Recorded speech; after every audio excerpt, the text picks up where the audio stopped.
Hello everyone, it's story time with Kira. Today we're talking about a woman named Lizzie Borden. Lizzie Borden is famous for being a woman who got away with murder, basically. It's really a fascinating story because not only of the crime itself and all the ghost sightings that take place even today where the murders happened, but also just because of that time. It was late 19th century, Victorian era, and women were not supposed to be murderers, especially women of Lizzie's class and wealth and status and that kind of thing. So it's very interesting, basically. When I was doing some research and reading all the different happenings and what took place, and it seems quite obvious that Lizzie did do the murders, but I think society at that point couldn't accept the fact that a high class woman with lots of money and wealth and so involved in the church and just being a woman, period, in that day and age, that she wouldn't be able to commit such a horrendous crime. So basically that was kind of the defense that got her off. I think her attorney was like, look at her, how could she do this? She's just a frail little woman, that kind of thing. And then the crime itself was just so gory and vicious. So anyhow, I'm getting ahead of myself. But let's get started, shall we? Okay, so Lizzie Andrew Borden was born July 19th, 1860 in Fall River, Massachusetts, and her parents' names were Sarah and Andrew. Her father was, he doesn't seem like the nicest guy, really. He was originally not that well off, not much money, even though I guess he came from a somewhat wealthy background, like his parents were pretty wealthy, but he just struggled financially, for a while, it seems. He did eventually find his stride financially.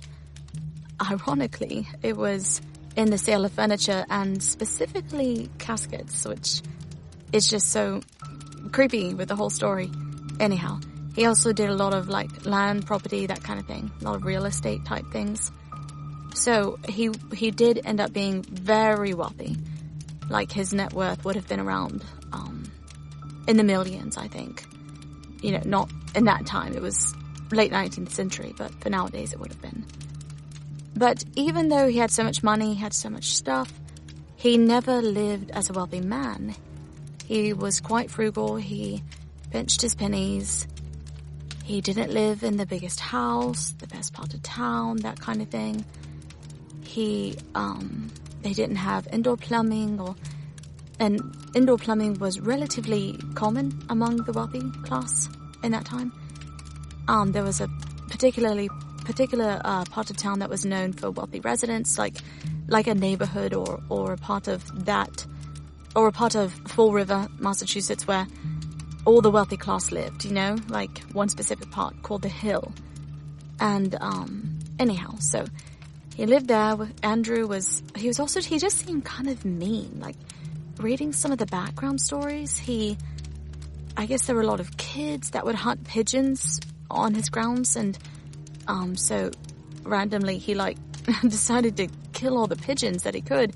So he did. He got them all together and killed the pigeons so the kids wouldn't bother him. And I don't really know. That seems so.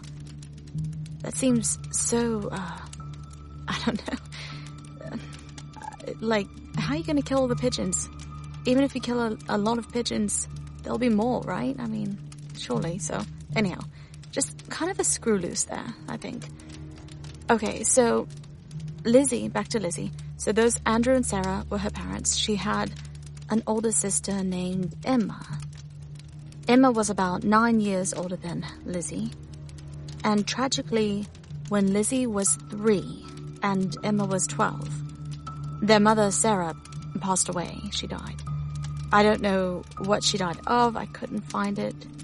She was quite young. She was only 40, I think.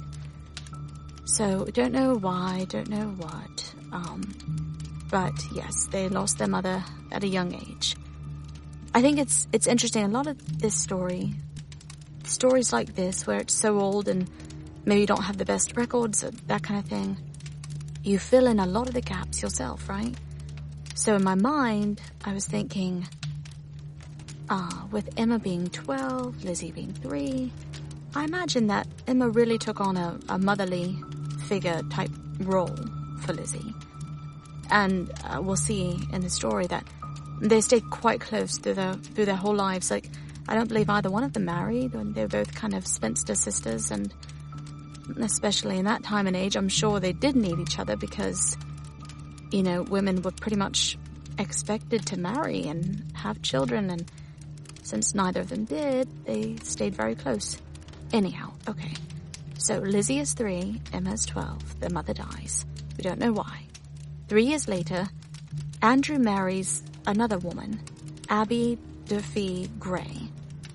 And at this point, 3 years later, Lizzie is 6, Emma is 15, right? So 15, I imagine it was quite difficult because at this point, Emma's been a mother to Lizzie. Emma's probably used to running the household herself, I imagine. I don't know. I'm just thinking out loud. For whatever reason, it was not a smooth transition. It doesn't seem. The girls called their stepmother Mrs. Borden, and they never answered whether or not they actually liked her, I guess, when they were being questioned about it. They believed that she married their father for his wealth. He apparently gave Abby's family members, like, huge pieces of land, and they thought that their father was giving away their inheritance, really. So, yeah, anyhow, it was always tense and things never really seemed happy, I guess, in that home. So especially in the months before the murders, there was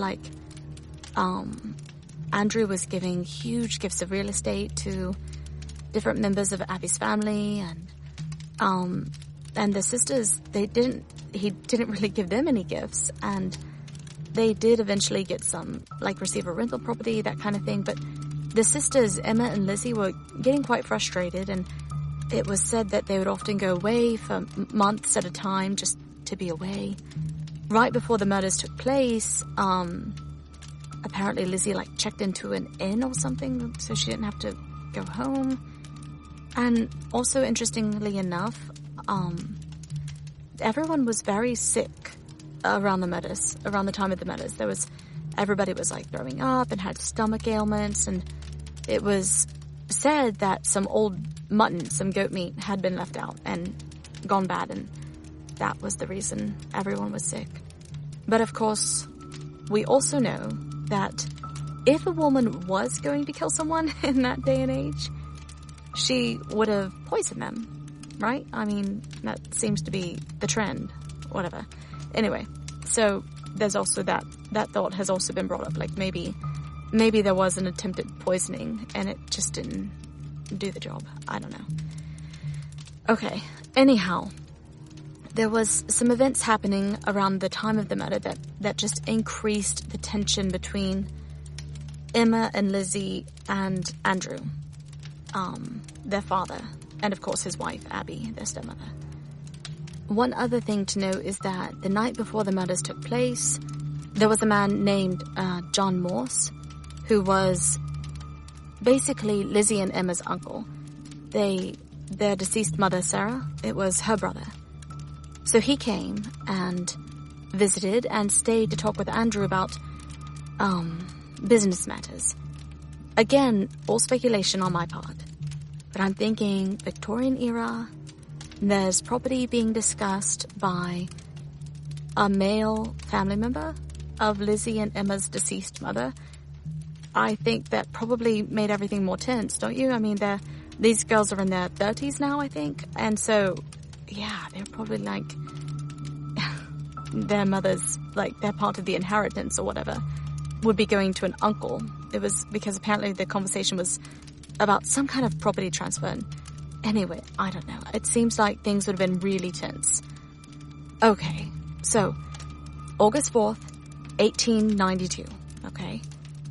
Everyone has a nice breakfast. They're all together.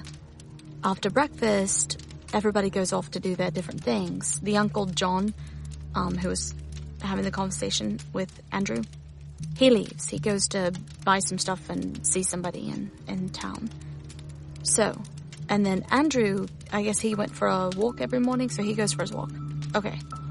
They also, one other important figure in here is Maggie Sullivan. Remember her name. She's the maid. She's important too in all this. Okay, so this is where it gets kind of sticky because even when she was testifying in court, Lizzie changed her story so many times. So Maggie, the maid, was there. She heard everything, that kind of thing. She was like, and she was there and she testified as well. But Lizzie's account of events was just all over the place, really. Some things would change. So anyhow, bear with me. Basically what happened was, okay, John went for his walk and Abby, the stepmother, went up to make the bed in the guest room between about 9 and 10:30 in the morning. So, okay. So at this point, this is when they believe she was murdered. They found her, it looked like she'd been facing her killer. She had been struck in the side of the head with a hatchet just above her ear. That caused her to turn and, like, fall away from the blow, to spin around and fall face down on the floor. And so the front of her face was all mashed in from that. Lots of cuts and that kind of thing. And she was struck 17 more times. So about, like, 18 or 19 blows altogether. And obviously she did not survive that. Did not survive 18 or 19 blows by a hatchet, poor thing. Okay, so then Andrew returns, right? Nobody else knows anything at this point. Andrew returns around 10:30, and according to Maggie, the maid, he knocks on the door because his key wouldn't work. She found the door jammed. Somebody had jammed the door. And apparently when she was getting it unlocked, she cursed. And she heard Lizzie laughing, and I guess that stuck with her. Maybe she thought, oh, Lizzie's laughing at me. I don't know. But she heard Lizzie laughing from upstairs where the guest room was, where the murder happened, where, at that moment we think Abby had already been killed and her body was already there. Okay, so remember that. Laughing maniacally, apparently, according to Maggie. Okay, so Andrew goes in. He's ready for a nap. He just had a good walk. He lays down. This is where things, again, are just sticky. Like, there's actually photos. You can see photos. Just be prepared if you look it up, of him. And you see in the photo, he's on the lounge and he's got his boots on. But in court, at one point, Lizzie said she helped him remove his boots so he could lay down and helped him put his slippers on and that kind of thing. But no, anyhow, definitely had his boots on. So he was killed, it looks like while he was asleep. This is a bit gory, so I'm sorry about this, but one of his eyeballs was hatcheted? Is that a word? Hatcheted. Okay, whatever. It was cut in half, like with a hatchet. Okay, so that happened. And he was hit 10 or 11 times with a hatchet, some kind of hatchet-like weapon. So yeah. So then Lizzie has an absolute fit. She's screaming. Maggie hears her screaming. She comes down. It was just insanity. She said somebody came in and killed father. All these things, right? She's just melting down. So they get the doctor there who says, yes, he's definitely deceased. And right away, Lizzie is so suspicious acting, like she doesn't get the story straight, even while the police are there interviewing her.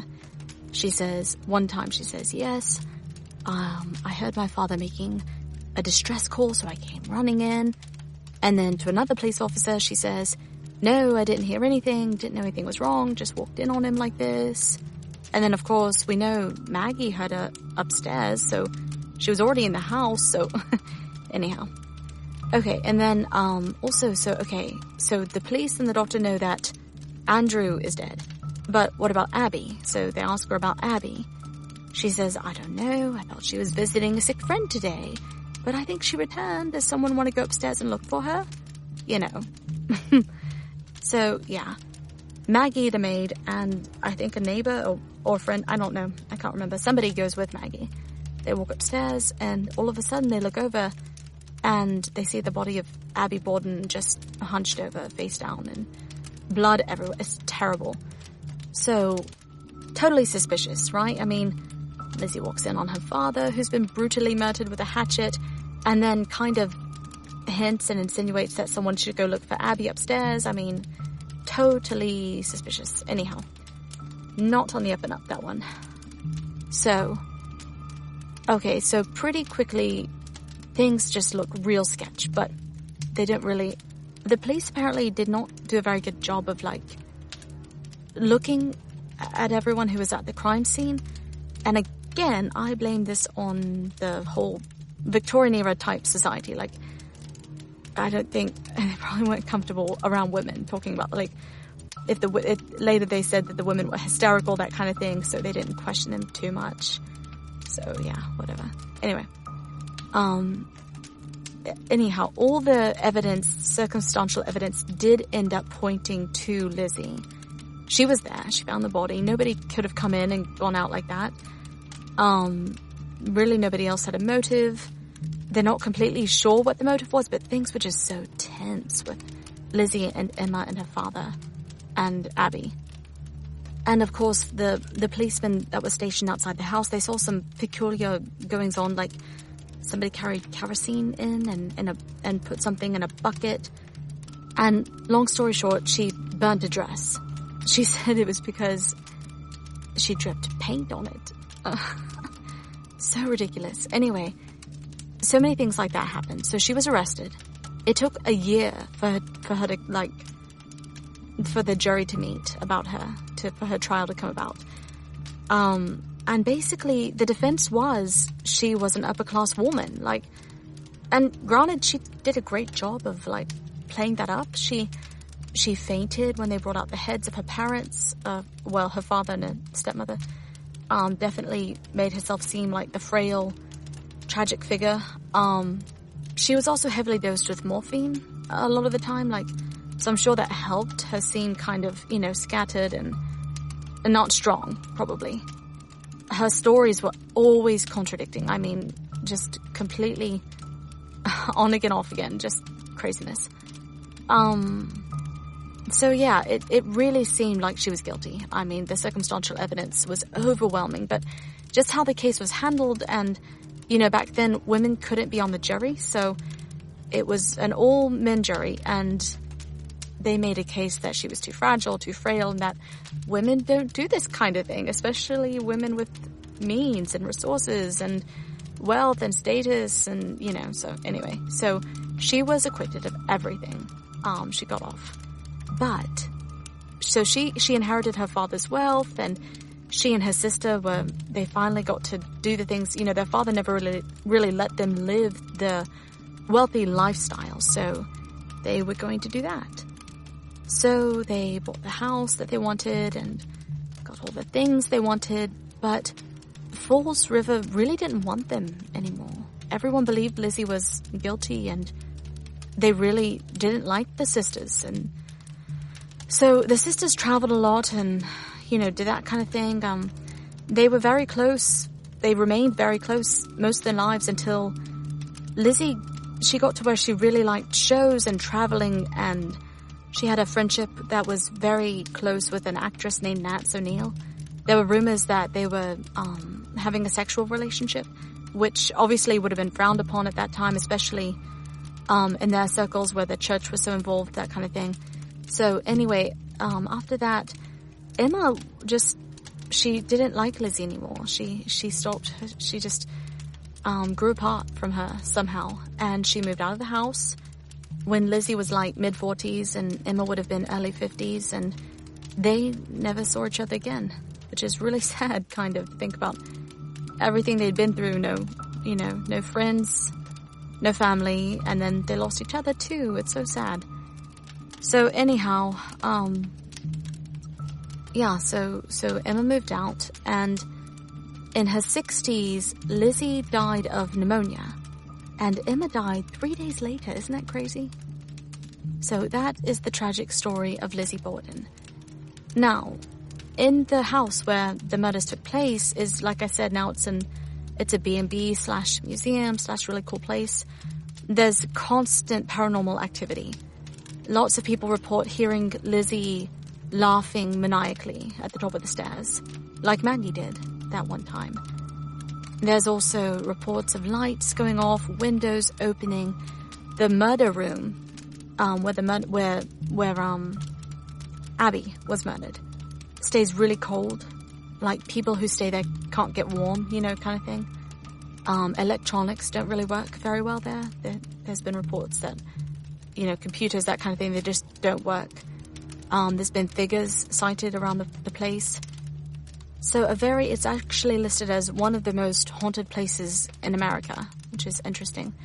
They have ghost tours around the property, and you can actually stay the night in the murder room, which I couldn't do. I have to save my ghost stories for daytime because I'm a pansy. But anyhow, thanks for listening. We'll be back with more stories, more ghost stories, figures from history that have captured my mind. And I hope you have a lovely morning, afternoon, mid-afternoon, evening, night, whatever you are, wherever you are. And I will see you later. Mwah.